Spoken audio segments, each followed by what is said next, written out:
আজ আমরা পরিদর্শন করব জাবালে সুর।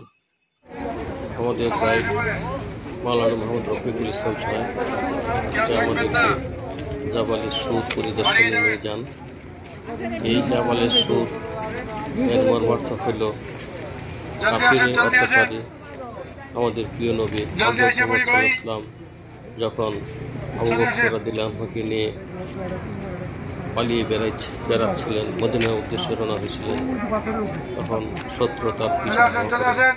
ওই সময় তিনি ওই পাহাড়ের চূড়ায় অবস্থান করছিলেন এবং সেখানে হযরত আবু বকর রাদিয়াল্লাহু আনহুকে সামান্য একটি পাখি একটা সাপ ঢুকে দর্শন ছিল।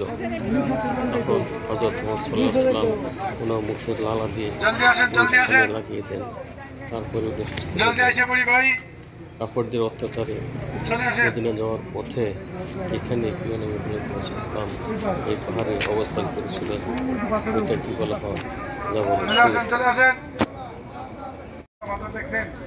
এই পাথরে এখানে কিন্তু একটা গুহা, যেখানে একজন লোক ওইটা নামাজ করতে পারবে এবং দুইজন লোক অবস্থান করার মতো মোটামুটি একটা পরিবেশ এখানে আছে। আর আল্লাহ সাল্লাল্লাহু আলাইহি ওয়াসাল্লাম ওই পাহাড়ের ভিতরেই আবু বকরকে নিয়ে কি করছিলেন, গোপন 3 দিন এখানে অবস্থান করেছিলেন। দেখছেন পাহাড়টা, এটা উচ্চতা আপনার ধরেন প্রায় 1000-এর মতন ফুট উচ্চতা। আপনার 1000 ফুট হইলে তো প্রায় আপনার 1 কিলোর মতন। দেখা যাচ্ছে উঠলে মিনিমাম 2 থেকে 2.5 ঘন্টা। আমরা উঠছি ইনশাল্লাহ 2 থেকে 2.5 ঘন্টা সময়। এখানে উঠলে ফজরের পরে আসতে হবে, সাথে অনেক খাবার টাবার নিয়ে আপনার এখানে উঠতে হবে। উঠলে যেরকম 2 ঘন্টা লাগবে, আমার সময় 1.5 ঘন্টা সময় লাগে।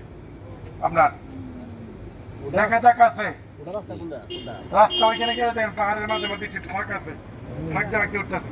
ওই ভালো করে